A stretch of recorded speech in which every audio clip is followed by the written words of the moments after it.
Hi friends, అది December 1945. యుఎస్కి చెందిన 5 Avengers bomber flights వారి ట్రైనింగ్లో భాగంగా ఫ్లోరిడా నేవల్ ఎయిర్ స్టేషన్ నుండి నార్త్ అట్లాంటిక్ ఓషన్ మీదుగా వెళ్తున్నారు. ఇందులో మొత్తం 14 మంది సోల్జర్స్ వారి సాధారణ శిక్షణలో భాగంగా వెళ్తున్నారు. ఈ సమిష్టి బృందాన్ని ఫ్లైట్ 19 అని పిలుస్తారు. ఈ బృందానికి నాయకత్వం వహించేది లెఫ్టినెంట్ చార్ల్స్ టైలర్.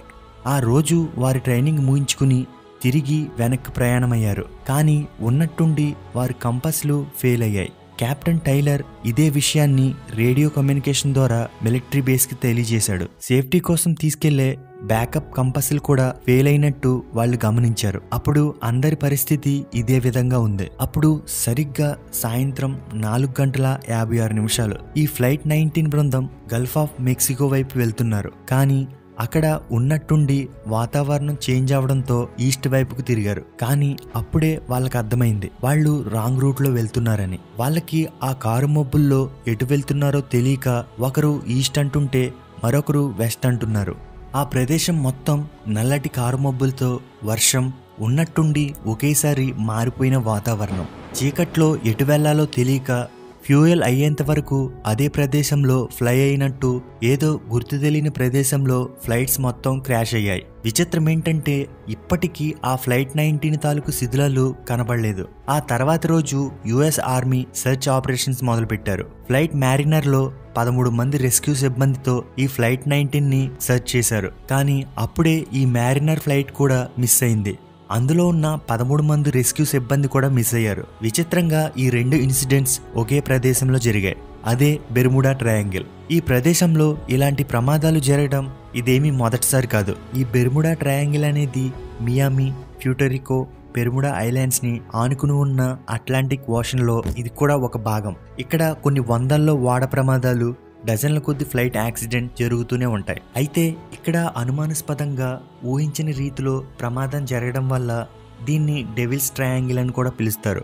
1964లో విన్సెంట్ గ్యాడిస్ అనే రచయిత ది డెడ్లీ బెర్ముడా ట్రయాంగిల్ అనే పుస్తకం రాయడం వల్ల ఈ ప్రదేశం ప్రపంచవ్యాప్తంగా ప్రసిద్ధి చెందింది.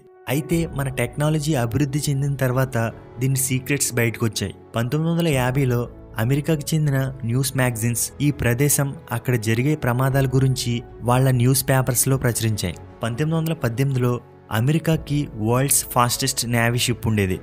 దాని పేరు యుఎస్ఎస్ సైక్లోప్స్. ఇది యుఎస్ కి చెందిన యుద్ధ సామాగ్రిని అలాగే సోల్జర్స్ ని ట్రాన్స్పోర్ట్ చేస్తూ ఉండేది. ఒకసారి మార్చ్ 1918లో 10,000 టన్నుల మ్యాంగనీస్, 300 మంది సోల్జర్స్ ని తీసుకుని ఇదే ప్రదేశంలో ట్రావెల్ చేస్తుంది. ఈ ప్రయాణం మొత్తం 7 రోజులు పడుతుందని అంచనా. కానీ మార్గం మధ్యలో షిప్ నుండి వచ్చిన సమాచారం ప్రకారం సైక్లోప్స్ అనే షిప్ భారంగా ముందుకు కదులుతుందని, అలాగే వాటర్లోకి బలంగా లాగబడుతుందని సమాచారం వచ్చింది. కానీ ఆ సైక్లోప్స్ ఇప్పటికీ ఏమైందో ఎవ్వరికీ తెలియదు. సేమ్ ఇదే తరహాలో 1941లో సైక్లోప్స్ సెకండ్ జనరేషన్ షిప్ కూడా ఇదే ప్రదేశంలో యాక్సిడెంట్కి గురైంది. అప్పటి నుంచి ఈ డెవిల్స్ ట్రయాంగిల్ అనేది ప్రమాదాలు జరిగే ప్రదేశంగా మూఢనమ్మకాలు ప్రజల్లో నాటుకుపోయాయి. అప్పటి నుండి ఈ ప్రదేశాన్ని గ్రహాంతరవాసులకి నిలయమని, ఇక్కడ జరిగే ప్రమాదాలకి ఏలియన్సే కారణమని నమ్మేవారు. మరికొందరు ఈ అట్లాంటిక్ సముద్ర అడుగు భాగంలో సీ మాన్స్టర్స్ ఉన్నాయని, టైం ట్రావెల్, రివర్స్ గ్రావిటీ, ఇలా ప్రతి దాన్ని వదలకుండా ఈ బెర్ముడా ట్రయాంగిల్ గురించి రచయితలు ఇష్టమొచ్చినట్టు కథల కింద రాసుకొచ్చారు. అలాగే ఒకసారి ఈ నార్త్ అట్లాంటిక్ తీర ప్రాంతంలో క్రిస్టోఫర్ కొలంబస్ వ్యాపార రీత్యా అనేక కొత్త దేశాల్ని అన్వేషిస్తున్నప్పుడు సరిగ్గా ఈ ప్రదేశంలో స్పేస్ నుండి అగ్నిజ్వాలల్లా ఏదో గుర్తు తెలియని కాంతి ఈ ప్రదేశానికి వచ్చిందని చెప్పుకొచ్చాడు. అంతేకాదు, కొలంబస్ ఆ ప్రదేశంలో కంపస్లు సరిగ్గా పనిచేయలేదని కూడా స్పష్టంగా రాశాడు. వింతగా నీటిపై తేలే చెట్లు, దెబ్బల గురించి కూడా ఆ పుస్తకంలో స్పష్టంగా ఉంది. ఇప్పుడు బెర్ముడా ట్రయాంగిల్ అంటే ఏంటి? అసలు ఈ ప్రదేశంలో గుర్తు తెలియని అబ్నార్మల్ యాక్టివిటీస్ ఎందుకు జరుగుతున్నాయో ఇప్పుడు చూద్దాం. మన ఎర్త్ మీద ఎక్కడా జరగని ప్రమాదాలు పర్టికులర్గా ఈ ప్రదేశంలో ఎందుకు జరుగుతున్నాయి అనే దానికి కొన్ని ఉదాహరణలు ఇప్పుడు చూద్దాం.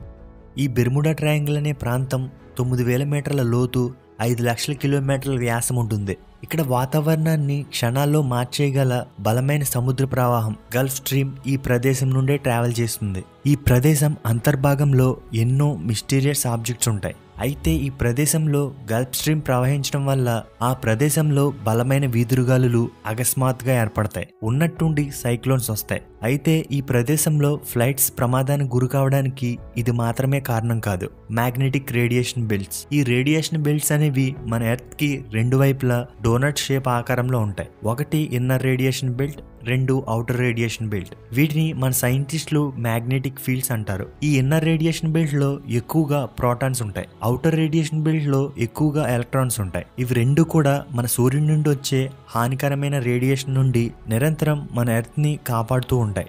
ఈ రేడియేషన్ బెల్ట్స్ ఒకటి నార్త్ పోల్ నుండి మరొకటి సౌత్ పోల్ నుండి విడుదలవుతాయి. సౌత్ అట్లాంటిక్ ఆనోమాలి అనేది ఒక రేడియేషన్ బెల్ట్. ఇది దక్షిణ అట్లాంటిక్ ఓషన్ కి కనెక్ట్ అయి ఉంటుంది. ఈ రేడియేషన్ బెల్ట్ భూ ఉపరితలానికి వచ్చేసరికి ఆ ప్రదేశంలో అయస్కాంత క్షేత్రాలు కొంచెం బలహీనంగా ఉంటాయి. ఈ ప్రదేశంలో సూర్యుడి నుండి వచ్చే ఎనర్జీ పార్టికల్స్ ని మిగిలిన ప్రదేశంలో అడ్డుకున్నట్టుగా ఈ ప్రదేశంలో ఈ రేడియేషన్ బెల్ట్స్ అడ్డుకోలేవు. కాబట్టి ఆ ప్రదేశంలో హానికరమైన ఎంతో పవర్ఫుల్ యూవీ రేస్ అనేవి ఈ బెర్ముడా ట్రయాంగిల్ అనే ప్రదేశానికి చేరుతాయి. ఈ భూమి మీద బెర్ముడా ట్రయాంగిల్ లాంటి మిస్టీరియస్ ప్రదేశాలు 10 వరకు ఉన్నాయి. ఆ ప్రదేశంలో కూడా ఈ కంపస్లు యాక్యురేట్ గా పనిచేయవు. అలా పనిచేయని చోటుని అగోని లైన్స్ అని పిలుస్తారు. ఈ బెర్ముడా ట్రయాంగిల్ వద్ద 2 ధ్రువాలు దగ్గరగా ఉండడం వల్ల ఇక్కడ కంపస్లు యాక్యురేట్ రిజల్ట్స్ ఇవ్వలేవు. ఈ ప్రదేశంలో లో మ్యాగ్నెటిక్ ఫీల్డ్ కారణంగా స్పేస్ నుండి ఆస్ట్రాయిడ్స్ కూడా ఈ ప్రదేశాన్ని ఎక్కువగా అట్రాక్ట్ చేస్తాయి. సూర్యుడి నుండి వచ్చే రేడియేషన్ ఈ ప్రదేశంలో ఎక్కువగా ఉంటుంది.